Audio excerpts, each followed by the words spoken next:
Hello, Professor. My name is Marisleysis Betancourt, and this is my presentation on triglyceride glucose index predicting adverse cardiovascular events in patients with diabetes and acute coronary syndrome.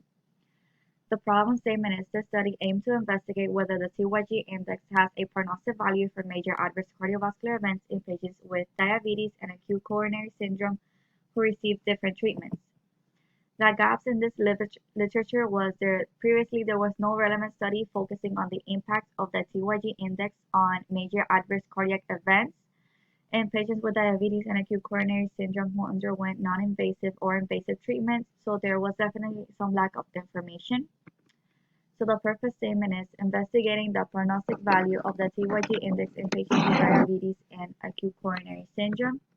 This was an inductive research which was a single-center retrospective observational study with experimental procedures, and format reviewer was Sherry Cortez.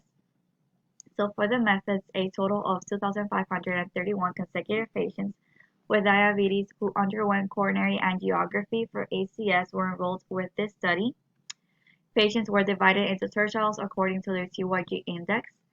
The PICO question was, in patients with diabetes and acute coronary syndrome, will the TYG index predict the adverse cardiovascular events in the 2016 study taking place in the Tianjin Chest Hospital? Up to 37% of patients presenting with acute coronary syndrome suffer from diabetes mellitus in China. Compared with those without diabetes and acute coronary syndrome, they remain at a higher risk for recurrent ischemic cardiovascular events despite optimal treatment. This is why the aim of this study was to investigate ways that the prognostic value of the TYG index in patients with diabetes and acute coronary syndrome. The null hypothesis is that there is no significant correlation providing that the TYG index can predict major adverse cardiovascular events, and the alternative being if they investigate the value of the TYG index in patients with diabetes and acute coronary syndrome, it will result in predicting major adverse cardiovascular events in patients with diabetes and acute coronary syndrome, suggesting it may be useful for risk stratification and prognosis. To test this hypothesis, this experiment was conducted with 3,428 consecutive patients with type 2 diabetes mellitus and acute coronary syndrome. They included patients with a history of type 2 diabetes mellitus who were currently using insulin or hypoglycemic medications, or those with fasting blood glucose. Patients with diabetic symptoms underwent the OGT test during hospitalization, and acute coronary syndrome was defined as including either unstable angina pectoris, non-ST segment elevation myocardial infarction, or ST segment elevation myocardial infarction, and the patients were followed up 3 years later in the year 2019 through a phone call or outpatient clinical visit. The results were that the incidence of major adverse cardiac events increased with the TYG index tertiles at a 3-year follow-up. The analysis revealed that the TYG index was, in fact, an independent predictor of the major adverse cardiac events. Adding the TYG index to the prognostic model for major adverse cardiac events improved the C statistic value, the integrated discrimination improvement value, and the net reclassification improvement value.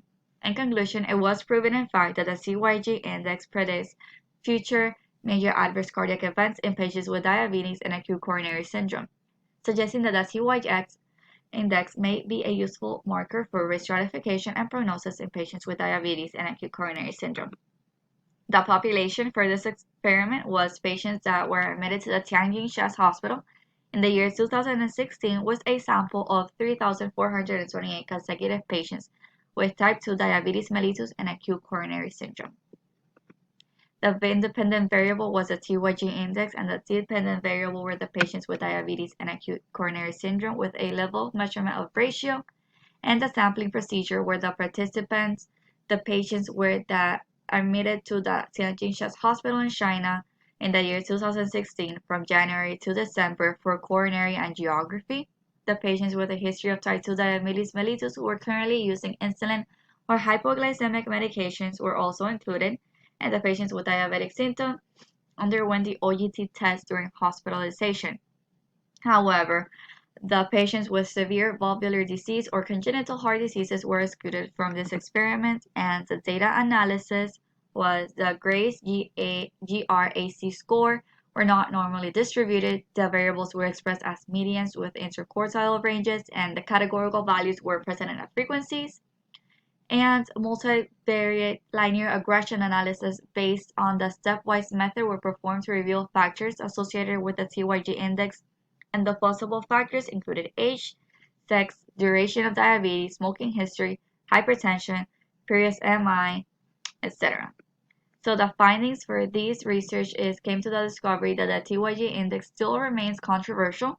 In a study of 3,574 patients with type 2 diabetes mellitus, they actually found out that the TYG index was possibly associated with cardiovascular events, including MI, unlicensed assistive personnel, stroke, hospitalization for coronary artery disease, peripheral artery disease, and cardiovascular related death. However, it was also proven to be a useful marker for stratification of prognosis in patients with diabetes and acute coronary syndrome.